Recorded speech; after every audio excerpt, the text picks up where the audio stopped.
بسم اللہ الرحمن الرحیم۔ عزیز سامعین محترم، گزشتہ نشست میں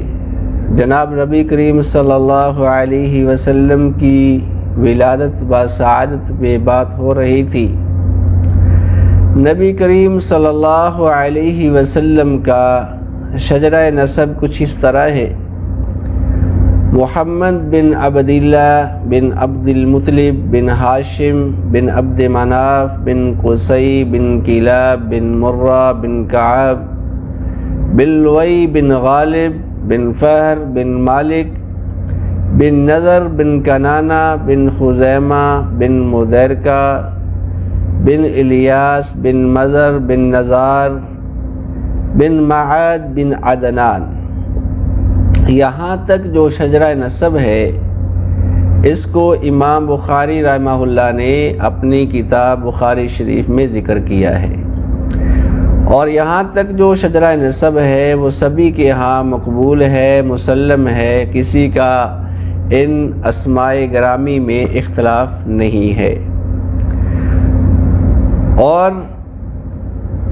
اس چیز کو بیان کرنا کہ جس میں اختلاف نہ ہو نبی کریم صلی اللہ علیہ وسلم کی ذات اقدس کے بارے میں، یہ بہتر ہے۔ آپ علیہ الصلاۃ والسلام کو اللہ رب العزت نے جب اس کائنات میں مبعوث فرما دیا، گزشتہ نشست میں جو میں نے آیت مبارکہ تلاوت کی کہ اللہ رب العزت نے مومنین پر احسان کیا، اللہ رب العزت نے مومنین کو بے شمار انعام و اکرام سے نوازا، احسان نہیں جتلایا۔ اللہ رب العزت نے انسان کو سر سے لے کر پاؤں تک انسان کو دیکھنے کے لیے آنکھیں دی، سوچنے کے لیے دماغ دیا، سننے کے لیے کان دیے، اور جسم کو چلانے کے لیے اللہ رب العزت نے دل دیا، اور ایک جگہ سے چل کر دوسری جگہ پہنچنے کے لیے اللہ رب العزت نے پاؤں دیے، افعال کرنے کے لیے ہاتھوں سے نواز دیا، لیکن احسان نہیں جتلایا۔ انسان کے فوائد کے لیے اللہ رب العزت نے مشرق و مغرب، شمال و جنوب، زمین و آسمان، بحر و بر، خشکی، نباتات، شجر و انہار پیدا کر دیے، بنا دیے، لیکن احسان نہیں جتلایا۔ اللہ رب العزت نے احسان کب جتلایا؟ جب اپنے محبوب پیغمبر کو اس دنیا میں بھیجا، اس دنیا میں مبعوث فرمایا، تو فرمایا کہ اے لوگو،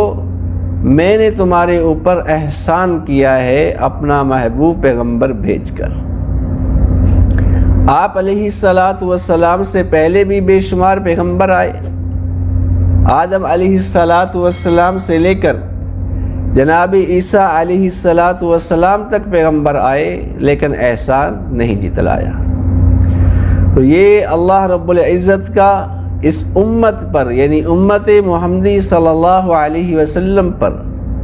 خاص فضل و کرم، انعام و اکرام تھا کہ اللہ نے اپنے محبوب پیغمبر کو مبعوث فرمایا اور ہم سب کو ان کا امتی بنایا۔ اللہ رب العزت ہمیں نبی کریم صلی اللہ علیہ وسلم کا سچا امتی بنائے۔